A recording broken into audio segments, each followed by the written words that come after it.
a todos, a todas. Le damos la bienvenida a este último encuentro llamado La trampa de la manipulación, habilidades para reconocerla y para salir, organizado por el Instituto de Estudios Judiciales junto con el equipo de seguimiento de licencia por violencia de género de la Secretaría de Personal. Nos encontramos aquí con la licenciada Patricia Faur, que bueno, tenemos el gusto de compartir con ella este encuentro. Así que bueno, Patricia, cuando quieras comenzar, el espacio es todo tuyo. Bueno, buenas tardes. Una alegría volver a compartir este espacio. Ahora Julia seguramente va a compartir el PowerPoint, así comenzamos. En general me gusta hacer como un pequeño... No lo tengo todavía el PowerPoint ahí, Julia. Estoy viendo a otra de las integrantes nada más y a vos. A ver, ahora sí, y me vas a poner controlar. Así, ahí está. Ahí está. Ahí ya lo puedo pasar, creo. Perfecto.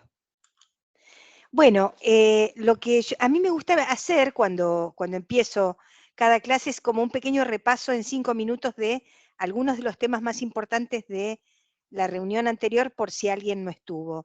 Y como justamente era como el nudo de este taller, quiero retomar desde ahí. Ahí está. Lo que quiero retomar es en lo que quedamos al final, que eran cuáles eran las habilidades que podemos desarrollar para hacer frente a las trampas de la manipulación. O sea, primero tratamos de entender qué era la manipulación, cuáles son las características de un manipulador o de una manipuladora, y también, bueno, ver qué hacemos con esto. Hoy quiero que repasemos esto, pero después vamos a ver cuáles son también las características de la víctima, porque una de las preguntas que nos hacemos es, cuando se da la manipulación, quienes son manipuladores o son perversos narcisistas o tienen estas características psicopáticas, ¿lo hacen con cualquiera? ¿O eligen de algún modo su víctima? O la pregunta es, ¿hay personas más vulnerables a quedar atrapadas en la trampa? ¿Hay personas más vulnerables que se enferman más? Esas serían como las preguntas. Entonces vamos a hablar un poquito de las características de la víctima y después de las consecuencias, porque como decimos, no es gratis. Esto que nosotros llamamos moving o el hostigamiento laboral, no es gratis, tiene consecuencias psicológicas y somáticas que quiero que repasemos juntos. Y finalmente, en los últimos slides, les quiero mostrar, si bien no es un caso de género, estrictamente es un caso de hostigamiento laboral que me parece que sentó precedentes y es muy importante. Yo se los comenté, que es el caso France Telecom, es un caso que hemos seguido muy de cerca quienes hablamos de manipulación, como para que vean la gravedad del asunto y la verdad por qué sentó precedente, porque hay definiciones muy contundentes en relación al acoso moral.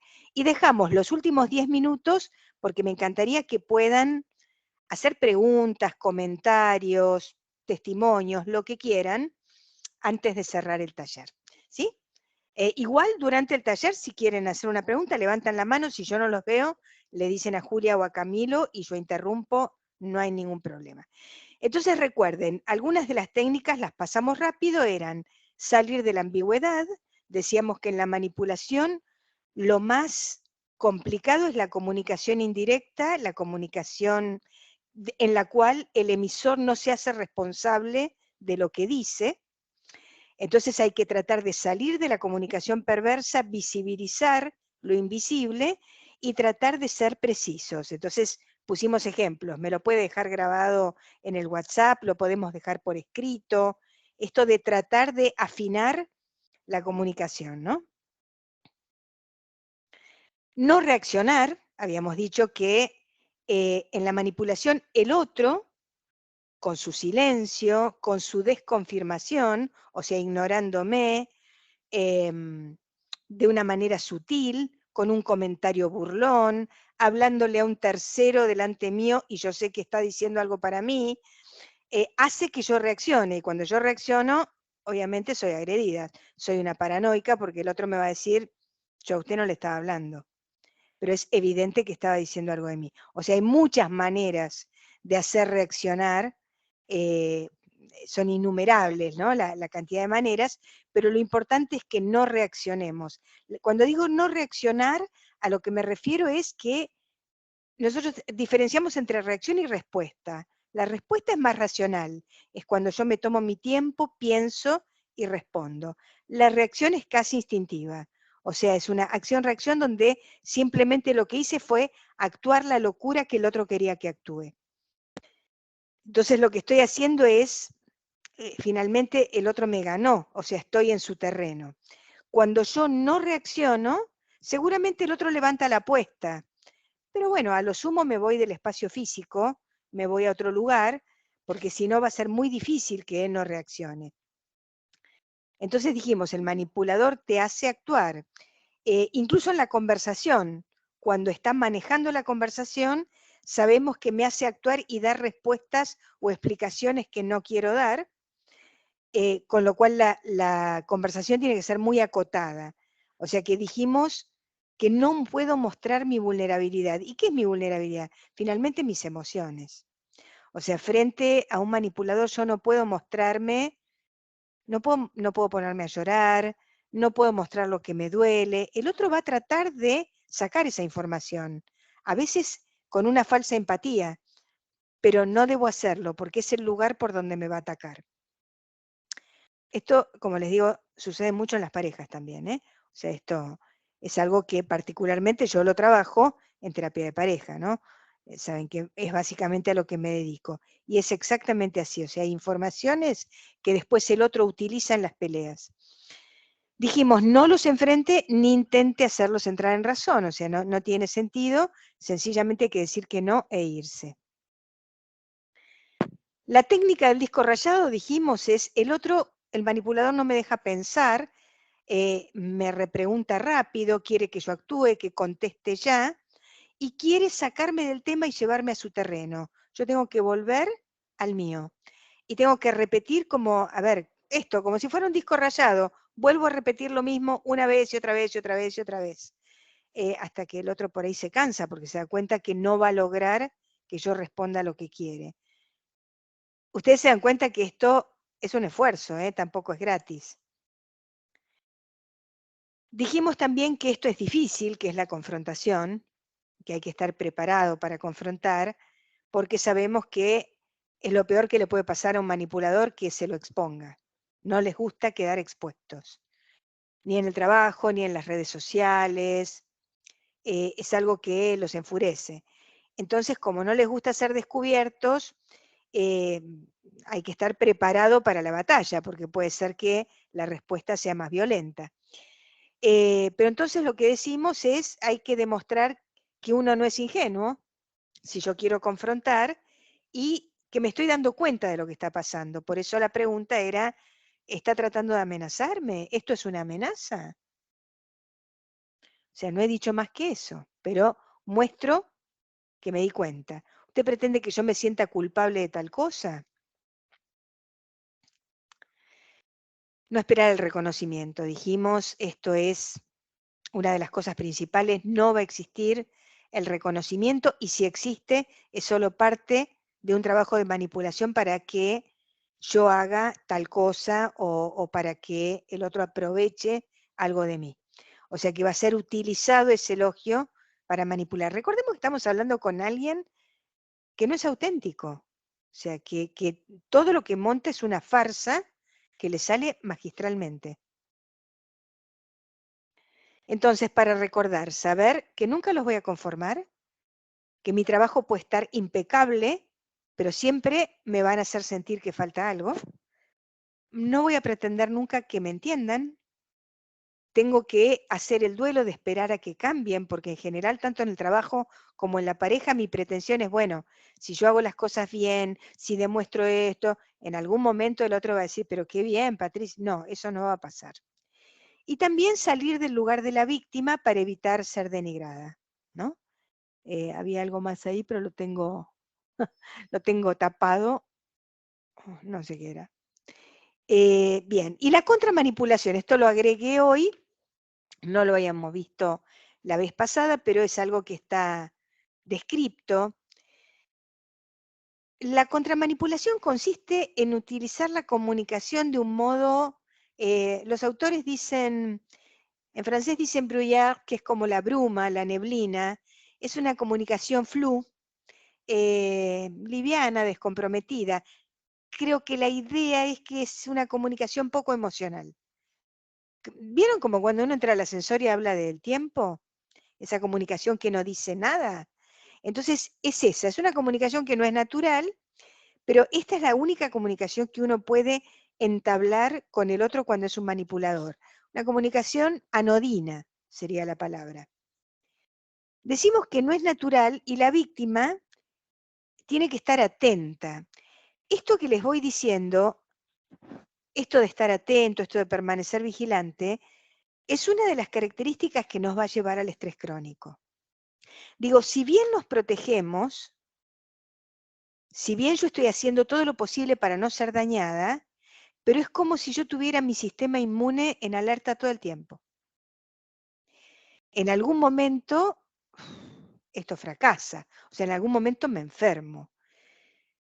Algunas personas lo logran con más éxito que otras, por eso vamos a hablar de las características de la víctima. A algunas personas les sale y en algún momento no les importa. Directamente dicen, bueno, yo vengo a mi trabajo, hago lo que tengo que hacer, me gusta mi trabajo, no voy a dejar que nadie me lastime, ni me voy a ir de mi trabajo por esto, y listo, acepto las reglas del juego y que trabajo con personas que tienen estas características. Pero hay otras que no, hay otras que realmente vuelven muy mal, muy angustiadas. Entonces esto va generando un gran agotamiento. ¿Cuáles son las características de la víctima? Primero recordemos que todos podemos ser víctima de personas manipuladoras que son muy hábiles. Cualquiera de nosotros no pasa por una cuestión de no ser inteligentes o de ser inteligentes. No pasa por ahí. Pasa por una cuestión de confianza, de sensibilidad, de empatía, donde básicamente en principio creo en las personas, digamos, creo en la buena intención y después me siento defraudada. Pero hay personas, como decíamos, que son el blanco perfecto porque unen dos cosas. Son personas que tienen mucho talento, o sea, tienen algo aprovechable. Como dijimos la vez pasada, ningún manipulador va a poner el foco ni va a poner el esfuerzo en alguien que no tenga algo aprovechable. O sea, los vampiros se dirigen donde hay sangre. Entonces, las víctimas de un manipulador son personas que tienen talento, que tienen algo para dar, contactos sociales, dinero, esfuerzo, en fin, algo que se puede aprovechar. Entonces, la víctima le interesa al manipulador siempre que puede utilizar algo de ella. Solo es interesante si se deja seducir o someter y no cuestiona, por supuesto. Al manipulador no le gusta, o a la persona manipuladora, que vengan a cuestionarla, ¿no? O sea, esto es algo que lo enfurece. Cuando se sustrae al dominio o no sirve más, es objeto de odio. Bueno, lamentablemente el ejemplo que puedo ponerle de estos no es del ámbito laboral, pero ustedes sabrán encontrar la equivalencia en el ámbito laboral, pero en el ámbito de la pareja, sustraerse al dominio de una persona manipuladora es objeto de odio al punto de llegar, en algunos casos, al feminicidio, ¿no? Ustedes saben que el feminicidio en general ocurre en el momento en que la víctima intenta correrse del manipulador o del perverso. Los manipuladores perversos advierten la falla o la vulnerabilidad de la víctima y comienzan a desestabilizarla. Y como decía, desestabilizarla es muy fácil para el manipulador cuando ya conoce su vulnerabilidad. Son miradas, son gestos, y sobre todo son cambios de patrones. ¿Qué quiere decir esto? Lo pongo en estos términos, de una manera sencilla. Alguien viene todas las mañanas, viene mi jefe y me saluda bien. Buen día, Patricia, ¿cómo está? Bueno, acá le dejo el trabajo. Bueno, gracias. Todas las mañanas igual. Entra una mañana y no me saluda. Yo miro y digo, bueno, habrá tenido un mal día. Al día siguiente tampoco. Pregunto, ¿le pasa algo? No, me contesta mal. Perdón, ¿pasó algo conmigo? No, Patricia. Y yo digo, sí le pasa algo conmigo. Me está gritando. Y empiezo entonces a elaborar hipótesis. O sea, el manejo del misterio, el cambio del patrón, no decir lo que pasa, dejar al otro en la incertidumbre, es la manera más sencilla de desestabilizar que tiene un manipulador. Miren qué fácil. Entonces, otra característica de la víctima, como dijimos, es que son personas vitales, potentes, arrolladoras, o sea, que ponen todo el esfuerzo, que han... En general, la víctima es una persona que viene, uno podría decir que viene luchando desde el llano, ¿no? Esas personas que crecieron a pulmón, a fuerza de trabajo, a fuerza de talento, a fuerza de estudio. Entonces son muy fuertes en lo que hacen, pero a la vez son frágiles. Son frágiles en lo emocional. O sea, en lo emocional necesitan del reconocimiento. Son personas escrupulosas, estamos hablando siempre de la víctima, con tendencia a la culpa. O sea que si algo no anda bien, probablemente voy a pensar siempre que la culpa es mía, que algo hice mal.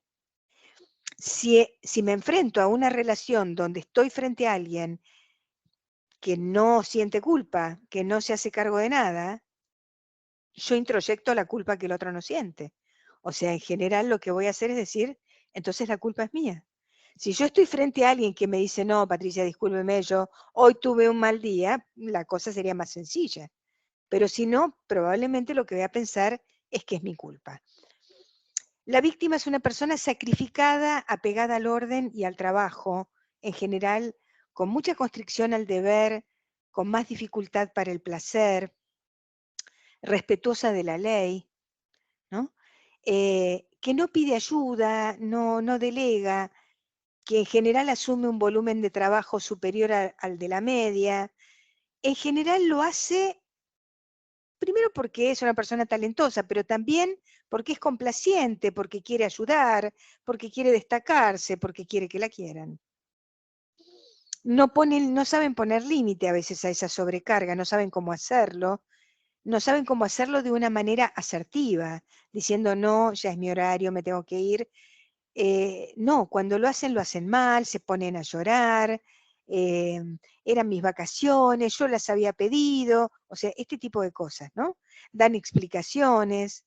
Y por supuesto que si hay una persona perversa narcisista, va a aprovechar esa buena predisposición y esa generosidad. En caso de dificultad, se agotan porque intentan reparar cada vez más, o sea que frente a la adversidad, en lugar de retirarse, la víctima duplica el esfuerzo. Lo que hace es, bueno, si esto no le gustó, lo voy a hacer mejor y lo voy a hacer mejor y en algún momento se va a tener que dar cuenta que lo hago bárbaro. Y no, eso no va a pasar. Aunque las acusaciones no sean fundadas, terminan admitiendo el error. O sea, me acusan de algo, yo sé que no me equivoqué, sé que no fue así, pero termino admitiéndolo. No sé cómo, pero termino admitiéndolo. Por eso puse esto en letra mayúscula. Las víctimas pagan por una deuda que nunca contrajeron.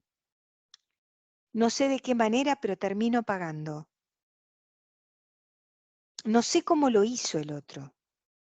O sea, ni siquiera puedo ir a decirle, usted me hizo tal cosa, porque, como decimos siempre, nadie me puso un revólver en el cuello, lo hice solita, no sé cómo llegué hasta ahí. ¿Cuáles son las etapas que va sintiendo la víctima que siente hostigamiento, acoso moral, violencia emocional o, como la palabra en inglés, moving? Lo primero es confusión, dijimos, es desconcierto. Habíamos agregado también parálisis, pero sobre todo confusión. ¿Soy yo que exagero? ¿Será normal esto?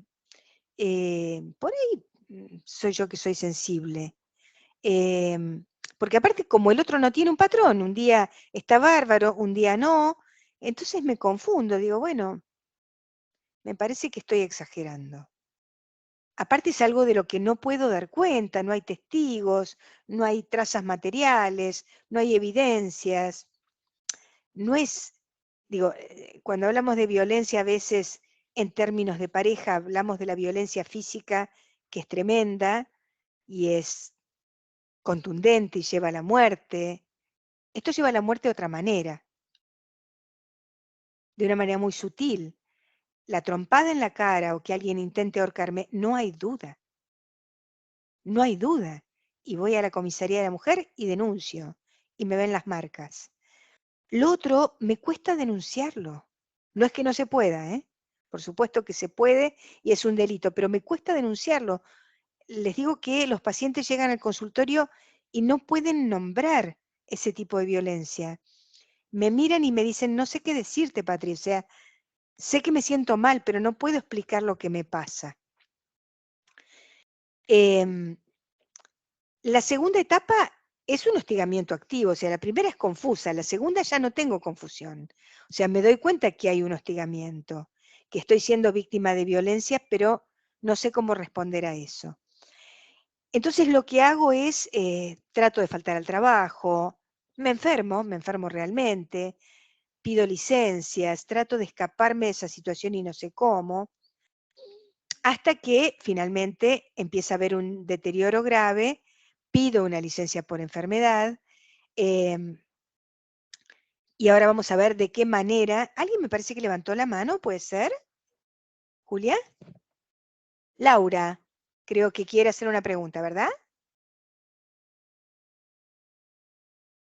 Laura, si querés abrir tu micrófono y pregúntame. Pero no escucho, por ahí estás muteada, ¿eh? Ay, no la escucho. Sí, Laura, Ay, no te sí. escuchamos. A ver. Laura. Sí, Ay, Patricia, sí, ahora sí. escribió en el chat, Laura. Ah, ¿qué dice? Dice, recuerdo el caso de Artés, mirá lo que me obligás a hacer. Exacto, exacto. Mira lo que me obligas a hacer. Exactamente. Qué caso emblemático, ¿no? O sea, cambió la historia en nuestro país. Pero es cierto, y qué confusión, ustedes no saben lo que es en la consulta, porque en el caso de Artés, incluso hasta es más claro por el hecho de que se trata de una menor.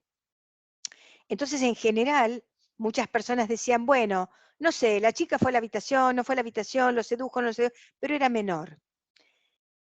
En los casos de una mayor de edad, la cosa es terrible, digamos, es como un conjunto de estereotipos, de estigmas tremendos en relación al tema. La propia víctima viene a la consulta y me dice, Patri, yo creo que exageré. No sé, ahora me siento mal. Hice la denuncia, pero es verdad que cuando él me sedujo, yo di señales de que sí, de que yo quería salir esa noche, y yo les explico y explico en las clases y explicamos en las universidades este hashtag maravilloso que salió del Colegio de Buenos Aires, que es no, en cualquier situación, en cualquier lugar, en cualquier momento, o sea, yo puedo frenar cuando quiero, ese es mi derecho, y sin embargo tarda años esto en ser entendido, ¿no? Em, Ahora todavía hay un poco más de conciencia al respecto, pero es verdad que esa frase, mirá lo que me obligás a hacer, deja al otro en un estado de confusión y de culpa. El tema de la culpa, y a propósito del abuso, es tan fuerte que quien fue abusado o abusada de niño llega a nuestros consultorios como adulto con la sensación de esta frase horrible en nuestro país, que es, yo creo que algo habré hecho. Me siento culpable porque, bueno, y yo les pregunto, ¿pero qué edad tenías? 8. ¿Y crees que podrías haber hecho algo? Y, no sé, pero no grité, no corrí. O sea, fíjense lo que es tremendo. Hubo un caso que ustedes recordarán, me trajo Laura esto también, que a mí me impresionó hace unos meses, en pleno Palermo, a la luz del día, adentro de un auto, 4 jóvenes abusaron de una chica que conocieron en la parada del colectivo. No sé si habían fumado, si tenían bebida, la llevaron hasta el auto, abusaron de ella de una manera grupal. Por suerte un vecino se da cuenta, la libera, viene la policía femenina, y cuando la chica está sentada en la acera, junto con esta policía mujer, sus primeras palabras fueron: yo no tuve la culpa. Como si ella hubiera tenido que justificarse de algo, pobre. O sea, encima eso, digamos, ha sido agredida y tiene que explicar que no tuvo la culpa. Bien, sigamos. Esto para mostrar la confusión. El moving entonces tiene consecuencias. Como dijimos, no es gratis. Por más que yo me proteja, por más que despliegue todas estas herramientas, estas habilidades, para algunas personas va a ser más fáciles, para otras no, pero nunca es gratis. ¿Cuáles son las consecuencias? La depresión y el estrés crónico, que van a tener, como vemos enseguida, consecuencias somáticas que pueden llevar hasta intentos de suicidio. Esto lo vemos mucho en los niños con el bullying y en los adolescentes. ¿Cuáles son las fases del estrés? Nosotros sabemos que el estrés es una respuesta que da nuestro organismo frente a algo que vive como una amenaza o como un cambio. Es un sistema de adaptación, no es una mala palabra estrés, es lo que nos permite sobrevivir. Entonces lo que hacemos es, frente a una amenaza o a un cambio, nos adaptamos. Si la respuesta o la amenaza es persistente, la resistimos. Y si dura mucho más en el tiempo, llegamos al agotamiento. Esto fue muy claro en la pandemia, ¿no? Fuimos adaptándonos, fuimos resistiendo y finalmente mucha gente se agotó. Algunos más resilientes lograron transformar y aprovechar ese momento y otros se enfermaron. Pero esas serían como las fases clásicas del estrés. Hay muchos tipos de estrés, claramente el estrés agudo, el estrés crónico y el estrés postraumático. El estrés agudo, nosotros vamos por la calle, nos asaltan, nuestro organismo tiene toda una respuesta psicológica de miedo y somática en el cuerpo para adaptarse a la amenaza, pone en marcha un montón de sistemas, pero al rato vuelve a la base. O sea, el sistema inmune, endocrino, todo lo que se pone en juego, al rato vuelve a la base, me calmo y a los pocos días me empiezo a tranquilizar. El estrés crónico, en cambio, no es adaptativo, es silencioso, yo puedo no darme cuenta porque me sobreadapto. El estrés crónico ocurre cuando hay una carga acumulativa de eventos, por ejemplo, el estrés laboral, el estrés conyugal, el estrés de los cuidadores, cuando tengo un familiar con una demencia, a quien cuido, el bullying. Todas esas son situaciones, es como la gota, ¿no? Todos los días. Todos los días trato de adaptarme, todos los días trato de adaptarme. En algún momento el sistema se rompe. Es un enemigo silencioso porque las personas no es que dejan de trabajar, siguen haciendo lo que tienen que hacer, pero cada vez con más costo. Un colega de Favaloro, el doctor José Bonet, cuando da este ejemplo, yo lo cito porque me parece muy gráfico. José dice: esto es como cuando tenemos un aire acondicionado que funciona para Buenos Aires con, no sé, para una temperatura de 35 grados.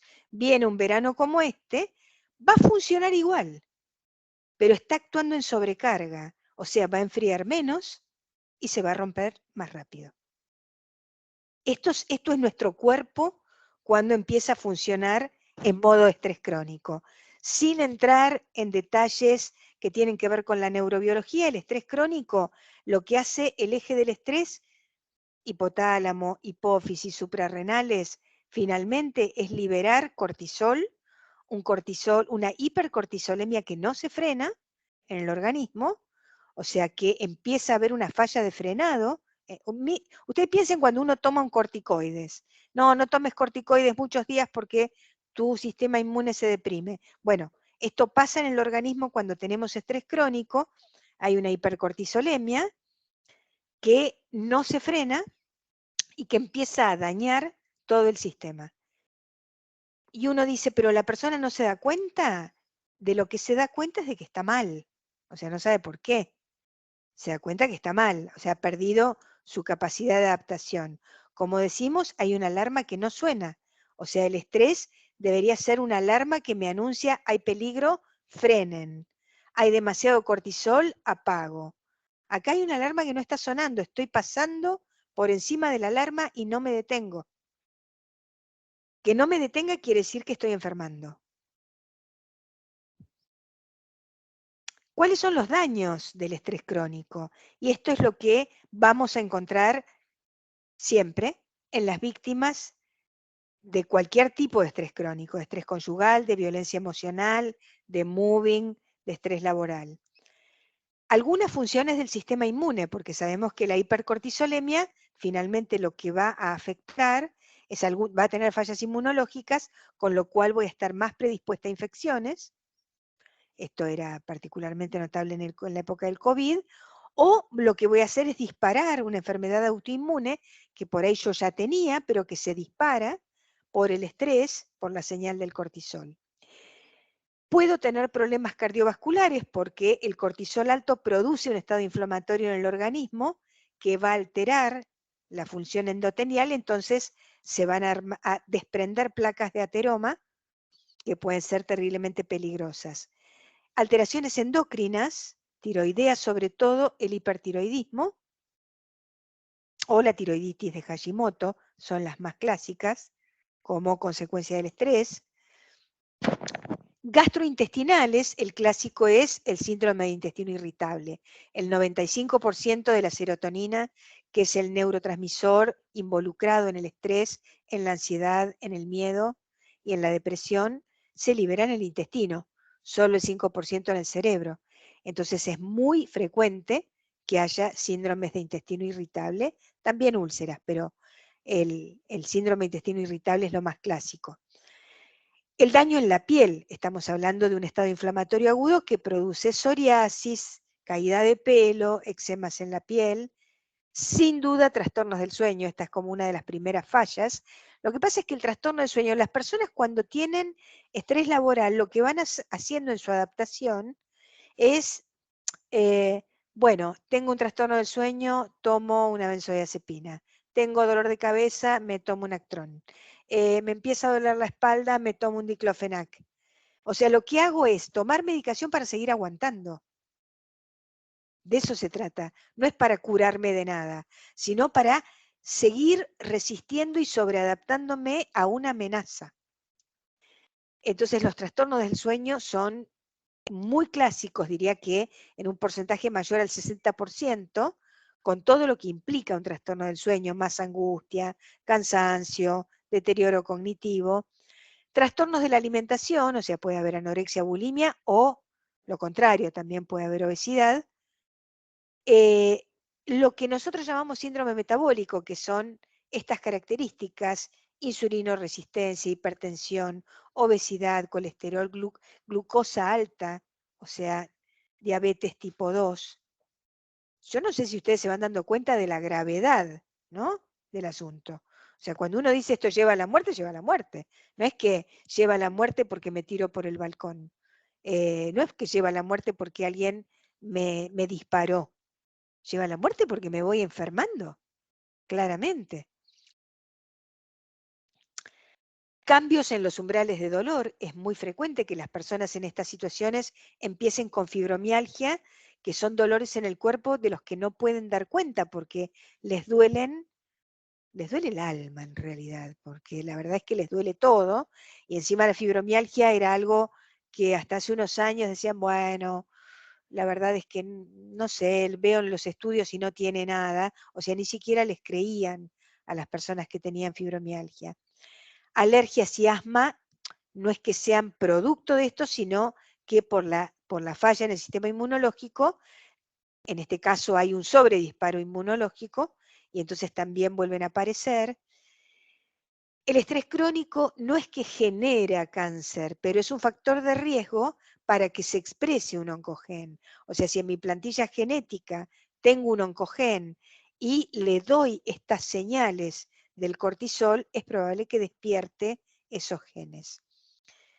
Y desde el punto de vista psicológico y psiquiátrico, claramente, los trastornos de ansiedad que finalmente terminan siendo depresión. En el trastorno de ansiedad, claramente todavía la persona lucha, trata de ver cómo se adapta. Es el momento de lucha. La depresión es el momento en que se dio por vencida. Es un momento de desesperanza donde las personas dicen, estoy adentro de un laberinto, no puedo salir, no puedo accionar, y es como dejarme morir, digamos, ya está, no hay nada que pueda hacer. Por supuesto, puse trastornos psiquiátricos para que se entienda que son pacientes que no podemos atender solo los psicólogos, que vamos a tener que hacer la interconsulta psiquiátrica y que en el 90% de los casos son pacientes que van a tener que tomar medicación. Tomo unos minutos para contarles el caso France Telecom y después dejo abiertos los micrófonos para que podamos conversar. Este fue un caso ciertamente emblemático y que se dio no me acuerdo bien el año, después en todo caso por ahí está en otro slide, pero fue después de la privatización de Telecom, Lombard, que era el CEO, anunció que iba a suprimir 22.000 puestos de trabajo. No se sabía quiénes iban a ser echados, esta es la primera cosa, ¿no? Se genera el rumor. La gente empieza a angustiarse, ¿seré yo el elegido? ¿Quién quedará? La reubicación de 14.000 asalariados y la contratación de 6.000 nuevos talentos, lo pongo entre comillas, porque también era como la angustia de decir, echan a los viejos, vienen los nuevos, por supuesto, los que no tenían antigüedad, los jóvenes, a los que se les podía pagar menos y maltratar más. Esta frase es literal de Lombard. Esos 2.000 despidos los haré de un modo u otro, por la ventana o por la puerta. Hubo testigos de esa frase que fue dicha en el juicio también. ¿Qué cosas se hacían? Fíjense qué cosas a veces sutiles. Poner objetivos irrealizables. Te pido algo que por más que trabajes las 24 horas no vas a poder hacer. Nunca vas a llegar a hacerlo. No hay manera de llegar. Entonces todos los días te vas a encontrar con que te digo que sos un inútil, que no lo sabes hacer, que no estás pudiendo hacerlo. Sacar las sillas de los escritorios, o sea, la gente llegaba y no tenía su silla, tenía que trabajar parada, les mudaban sus cosas, por ahí no tenían su computadora, no sabían dónde estaba, los trasladaban de lugar, los trasladaban a sedes que estaban muy lejos de su domicilio, les cambiaban los horarios, los ponían al servicio de un subalterno, o sea,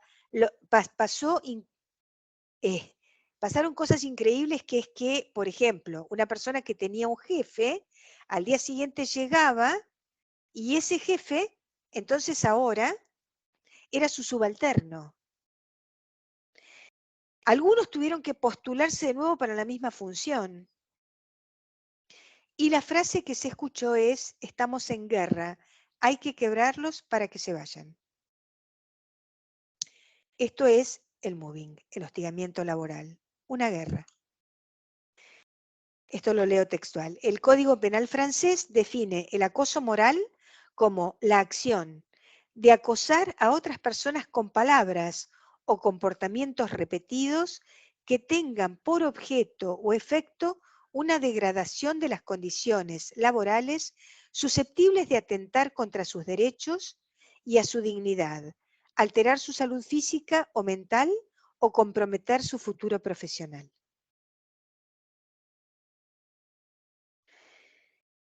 En el caso de Telecom, la verdad es que cuando se estudió el caso se vio que se ignoraron las señales de alarma, hubo muchas personas pidiendo licencia, hubo muchas personas que estaban mal. Los médicos laborales y los psicólogos alertaban sobre el consumo de ansiolíticos y antidepresivos. a los sindicatos, a los jefes de servicios, pero la verdad es que esto no se escuchó. Se reportaron 39 suicidios y en el juicio se intentó decir que, bueno, en esa cantidad de gente siempre hay un porcentaje que se suicida y no necesariamente era por esto. Sin embargo, lo que se vio es que eran suicidios con cartas donde efectivamente se hablaba de esto. Hubo personas que se inmolaron frente a la sede de Telecom, o sea que fue en clara respuesta a lo que ocurría allí. El CEO y 6 ejecutivos de la empresa fueron juzgados por acoso moral 10 años después del comienzo del proceso, en el que 19 se suicidaron, 12 tuvieron tentativa de suicidio y 8 depresión mayor. Por supuesto fueron condenados, eso les cuento. Una de las novedades de la sentencia es que se reconozca el carácter institucional del acoso. En el caso de Lombard, no me acuerdo, no sé si lo puse ahí, a cuántos, esto es nuevito, fíjense que es de 2019, no me acuerdo cuántos años fue la sentencia, y también fue una sentencia enorme en términos de dinero, o sea, todo lo que era su jubilación de acá hasta su muerte, se creó un fondo para las personas que habían sido dañadas. Y cierro con esta frase de un pensador existencialista que es Viktor Frankl, que dice: entre el estímulo y la respuesta hay un espacio. En este espacio está nuestro poder para elegir nuestra respuesta. En nuestra respuesta radica nuestro crecimiento y nuestra libertad. ¿Yo puedo dejar de compartir pantalla, Julia? ¿Pongo dejar de presentar? Sí, así dejar de... Ok. Ahí está. Perfecto. Muy bien. Termino con esa frase de Frankl porque la sensación que tenemos a veces es esta de estar en un laberinto donde nada podemos hacer. Y la verdad es que podemos hacer cosas. Desde la denuncia, en recursos humanos, digamos, hay muchas herramientas que ustedes manejan mucho mejor que yo dentro del Poder Judicial. Por supuesto, hay herramientas desde el punto de vista terapéutico. Por suerte, los últimos años, en nuestro país y en el mundo, de esto se habla. Antes de esto no se hablaba, entonces la sensación era de una soledad tremenda, porque a la víctima no se le creía. Pero creo que es importante sentir que tenemos posibilidades de accionar frente a esto. Así que bueno, me gustaría escucharlos y escucharlas. Ahí estoy viendo a Amalia. Hola Amalia, que creo que la vez pasada tuviste una intervención muy interesante. Estoy viendo también a Laura, son las que tengo ahí en pantalla. Pero me gustaría comentarios, preguntas, lo que quieran contar en este último rato. A ver si puedo escucharlos.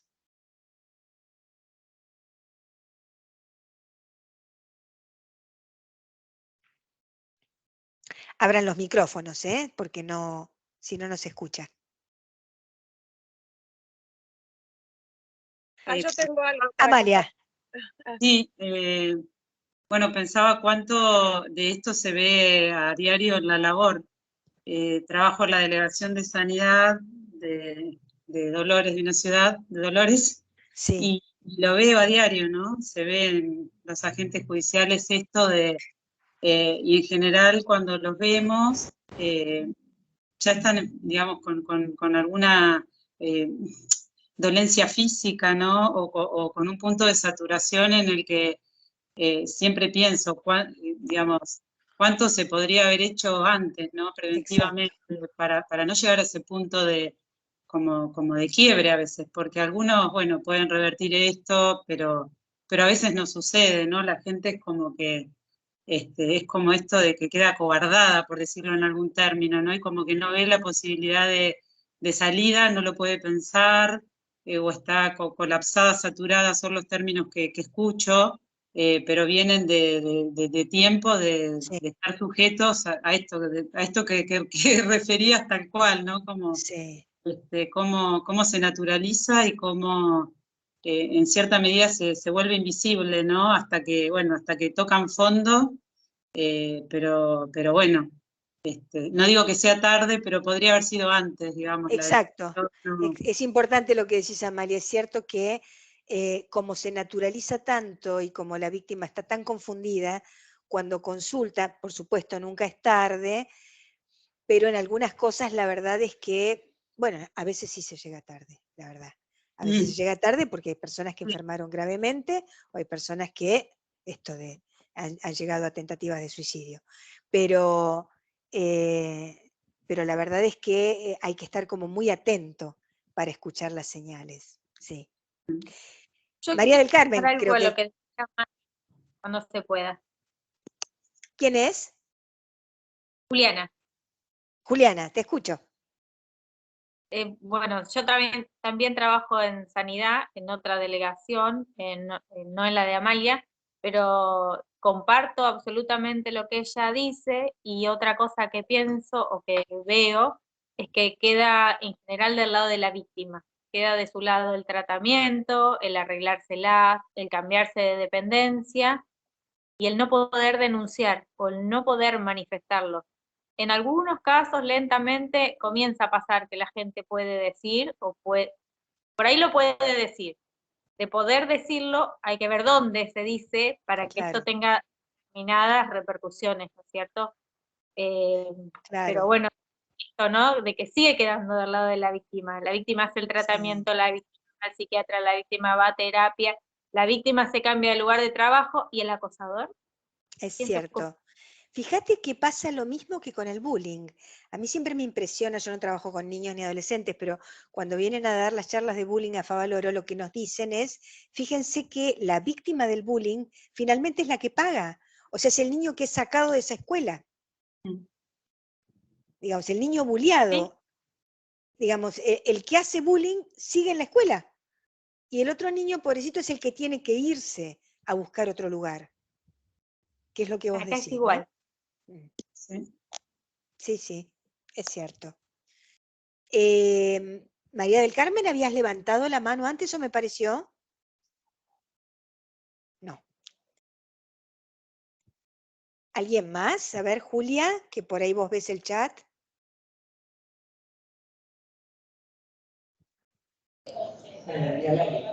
No, en el chat no veo... Ahí está Florencia. Sí, Florencia, tenés el micrófono abierto.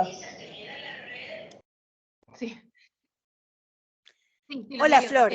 Bueno, en realidad, muchas de las que... ¿Cómo estás? Buenas tardes. Muchas de las que estamos acá trabajamos juntas, así que son temas que hablamos todo el tiempo. No tengo nada muy novedoso para decir, pero sí me quedé pensando cuando vos analizando y decías, por suerte... Se te corta un poquito. A ver. ¿Ustedes la escuchan bien? Ahora, no. No sé. Si no, cualquier cosa ponelo en el chat. A ver. Florencia, estamos teniendo inconvenientes, no te escuchamos bien. Si querés apagar la cámara, tal vez ingrese mejor el audio. Probamos así. Puede ser.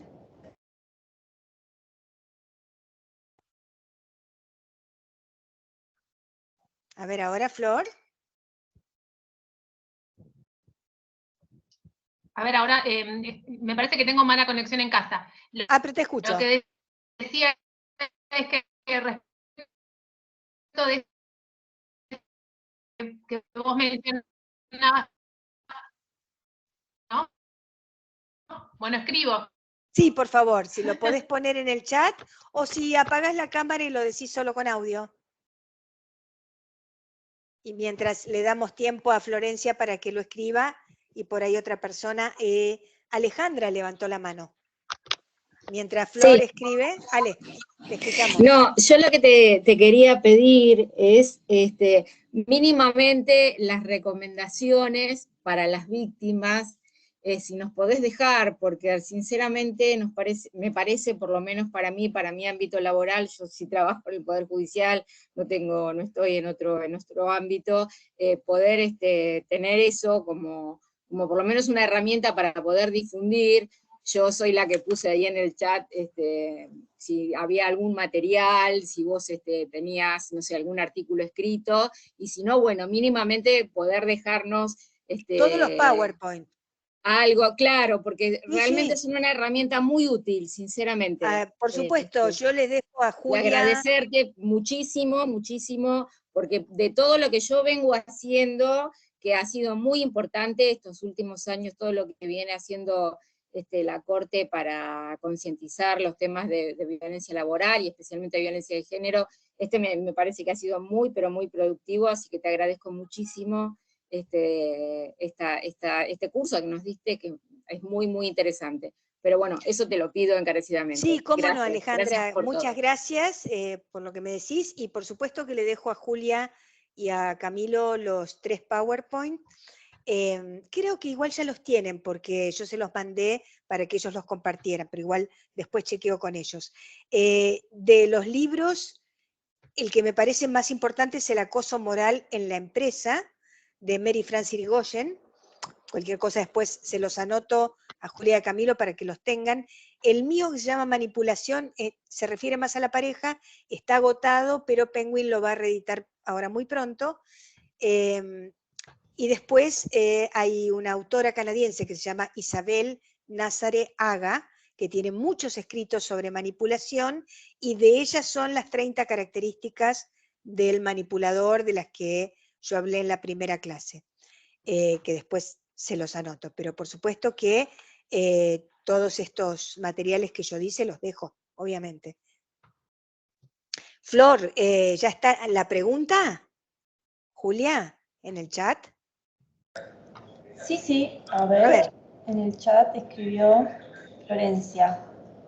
A ver, un comentario. Respecto de lo último que decías en relación a que antes no se les creía a las víctimas, pensaba que en el Poder Judicial se da la paradoja de que mientras por un lado nos capacitamos y se habla de estos temas, por suerte, conviven muchos agentes que niegan estas realidades, menosprecian a los afectados, etc.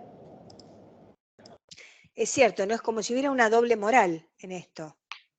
Es verdad. No, bueno, yo digo es verdad, no sé lo que pasa en el Poder Judicial, porque ahí están ustedes, pero esto uno lo ve en la calle, en la vida, digamos, ¿no? O sea, mucha gente, yo los escucho, perdón, lo escucho incluso en el ámbito de mi profesión, yo he tenido a veces muchas discusiones con colegas, que por ejemplo yo atiendo a una mujer y hablo con el colega o la colega que atiende al marido, y a veces no puedo creer, me parece que estamos hablando que somos de dos profesiones diferentes. O sea, llegué a tener un colega que en alguna situación me dijo: Patricia, usted está exagerando, este hombre solamente le dio un empujón y la tiró sobre el sillón. O sea, cosas como esta que yo no podía creer con quién estaba hablando. Entonces, bueno, sí, estas cosas pasan, digamos, hay mucho discurso sobre esto y sin embargo, a la hora de profundizar sobre el tema, hay como un doble discurso muchas veces. No sé si hay alguien más, Julia, Camilo, ustedes ven si hay alguien en el chat o hay alguien con mano levantada. No hay comentarios en el chat y manos levantadas tampoco. Muy bien. Bueno, estamos en horario. Yo les agradezco enormemente la oportunidad. Yo también aprendo de ustedes porque es súper importante ver qué pasa en el ámbito judicial. Van a contar con todo el material, por supuesto. Y bueno, y estoy para lo que necesiten. Mi Instagram es @patofaur, mi Facebook es Patricia Faur, mi mail también lo pueden pedir, así que es patriciafaur@yahoo.com. Para cualquier consulta que necesiten. ¿Sí? Julia, Camilo, ¿nos despedimos? Sí, muchísimas gracias Patricia y a todos y todas por participar de este último encuentro. Así que bueno, en la brevedad les estaremos facilitando los certificados, así que bueno, nos seguiremos comunicando y ojalá nos volvamos a encontrar. Gracias a todos y a Gracias. todas. Chao. Hasta luego.